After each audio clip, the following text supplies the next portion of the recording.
Bismillahirrahmanirrahim. Assalamualaikum warahmatullahi wabarakatuh. Baiklah, kami dari kelompok 8 akan mempresentasikan PPT kami yang berjudul Prinsip Pengembangan Kurikulum. Baiklah, yang pertama, prinsip pengembangan kurikulum. Terdapat banyak prinsip yang mungkin digunakan dalam pengembangan kurikulum. Macam-macam prinsip ini bisa dibedakan dalam dua kategori, yaitu prinsip umum dan prinsip khusus. Prinsip ini juga merujuk pada prinsip-prinsip yang digunakan dalam pengembangan komponen-komponen kurikulum secara tersendiri. Yang pertama yaitu prinsip umum. Adapun prinsip umum yang pertama yaitu prinsip relevansi. Secara umum, istilah relevansi pendidikan dapat diartikan sebagai kesesuaian atau keserasian pendidikan dengan tuntunan kehidupan. Dengan kata lain, pendidikan dipandang relevan bila hasil yang diperoleh dari pendidikan tersebut berguna atau fungsional bagi kehidupan. Masalah relevansi pendidikan dengan kehidupan dapat ditinjau dalam 3 aspek. Yang pertama, relevansi pendidikan dengan lingkungan anak didik. Yang kedua, relevansi pendidikan dengan kehidupan yang akan datang. Yang ketiga, relevansi pendidikan dengan dunia kerja. Kemudian yang keempat, relevansi pendidikan dengan ilmu pengetahuan. Prinsip umum yang kedua yaitu prinsip efektivitas. Prinsip ini menunjukkan pada suatu pengertian bahwa kurikulum selalu berorientasi pada tujuan tertentu yang ingin dicapai. Oleh karena itu, jenis dan karakteristik tujuan apa yang ingin dicapai harus jelas. Efektivitas kurikulum dapat dilihat dari 2 aspek, yaitu yang pertama, efektivitas mengajar pendidikan. Berkaitan dengan sejauh mana kegiatan belajar mengajar yang telah direncanakan dapat dilaksanakan dengan baik. Kemudian yang kedua, efektivitas belajar anak didik. Berkaitan dengan sejauh mana tujuan-tujuan pelajaran yang diinginkan telah dicapai, telah dilaksanakan. Implikasinya mengusahakan agar kegiatan pembelajaran dapat membuahkan hasil.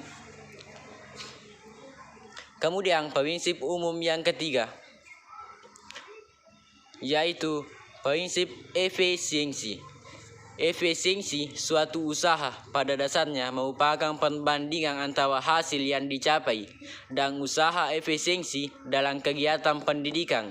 Misalnya, efisiensi waktu, tenaga, peralatan, sarana, biaya, dan sebagainya. Kemudian prinsip umum yang selanjutnya yaitu prinsip kontinuitas. Kontinuitas atau kesinambungan dimaksud saling hubungan antara beberapa tingkat pendidikan, jenis program pendidikan, dan bidang studi.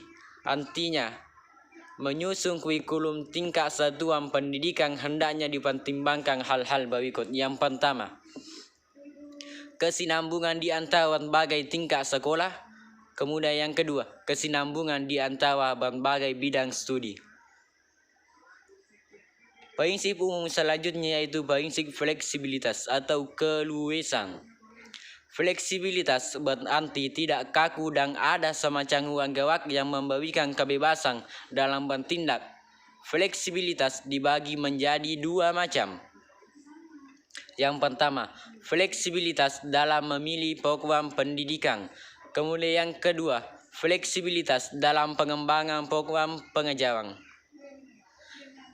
Prinsip umum selanjutnya yaitu prinsip berorientasi pada tujuan dan kompetensi. Kemudian selanjutnya yaitu prinsip sinkronisasi.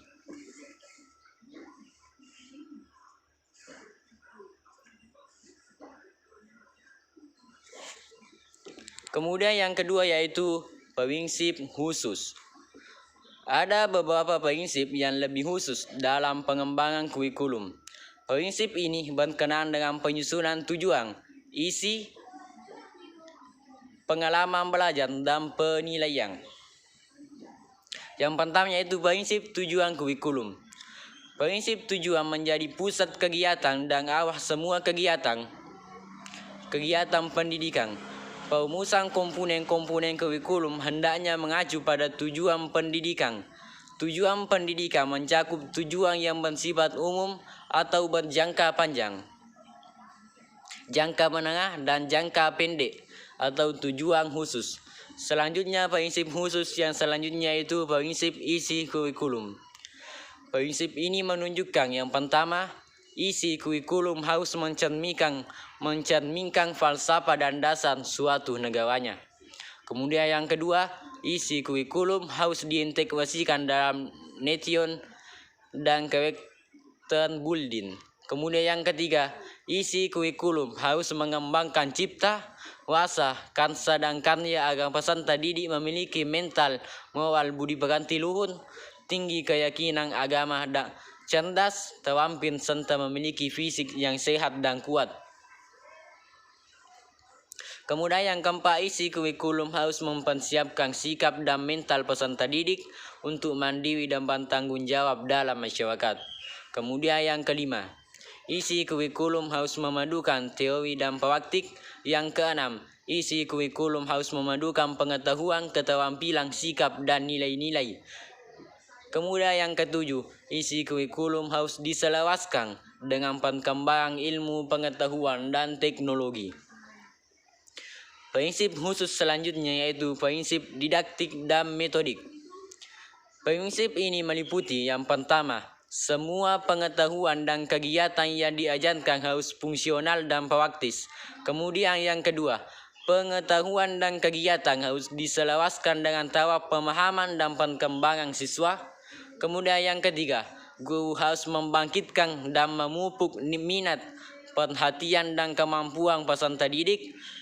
Yang keempat, penyajian bahan pelajaran harus berbentuk jalinan teori dan praktik. Yang kelima, guru harus mengembangkan sikap dan nilai-nilai peserta didik. Yang keenam, penyajian bahan pelajaran harus dapat meningkatkan keimanan dan ketakwaan. Yang ketujuh, guru perlu memberikan bimbingan dan konseling. Kemudian prinsip khusus yang selanjutnya yaitu prinsip yang berkenaan dengan media dan sumber belajar. Selanjutnya yaitu prinsip evaluasi. Kita beralih ke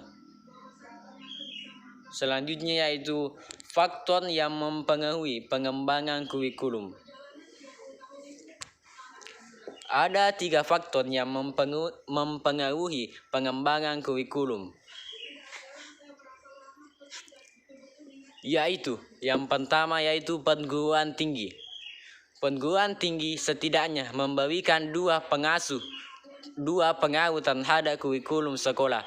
Kepada madrasah adalah padanan dari skul prinsipal atau tugas kesehariannya menjalankan prinsipalship atau kekepala sekolahan.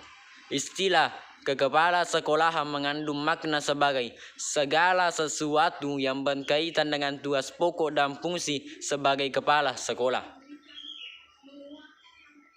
Penjelasan ini dipandang penting karena terdapat beberapa istilah untuk menyebut jabatan kepala sekolah, seperti administrasi sekolah, pimpinan sekolah, manajer sekolah, dan lain-lain. Faktor selanjutnya yaitu yang kedua yaitu masyarakat. Sekolah merupakan bagian dari masyarakat yang diantaranya bertugas mempersiapkan anak didik untuk dapat hidup secara bermartabat di masyarakat. Sebagai bagian dan agen masyarakat, sekolah sangat dipengaruhi oleh lingkungan masyarakat di tempat sekolah tersebut berada. Isi kurikulum hendaknya mencerminkan kondisi masyarakat penggunanya serta upaya memenuhi kebutuhan dan tuntutan mereka. Kemudian faktor yang ketiga yaitu sistem nilai. Ada beberapa hal yang perlu diperhatikan dalam mengakomodasi berbagai nilai yang tumbuh di masyarakat dan kurikulum sekolah. Di antaranya yang pertama yaitu mengetahui dan memperhatikan semua nilai yang ada dalam masyarakat. Kemudian yang kedua, berpegang pada prinsip demokratis, etis, dan moral. Kemudian yang ketiga, berusaha menjadikan dirinya sebagai teladan yang patut ditiru. Selanjutnya yaitu menghargai nilai-nilai kelompok lain. Selanjutnya yaitu memahami dan menerima keragaman budaya yang ada. Selanjutnya yaitu tentang desain kurikulum. Pengertian pengembangan kurikulum atau disebut juga kurikulum development atau kurikulum planning menunjukkan pada kegiatan menghasilkan kurikulum. Kegiatan ini lebih bersifat konseptual daripada material. Yang dimaksud dalam kegiatan pengembangan ini adalah penyusunan, pelaksanaan, penilaian, dan penyempurnaan. Desain dapat dirumuskan sebagai proses yang disengaja tentang suatu pemikiran, perencanaan, dan penyeleksian bagian-bagian teknik dan prosedur yang mengatur suatu tujuan. Jika telah menyelesaikan tahap-tahap tersebut, selesailah tugas perkembangan atau desain kurikulum. Tugas selanjutnya adalah tugas-tugas melaksanakan kurikulum tersebut di sekolah dan memonitornya pelaksanaannya mengembangkan kurikulum.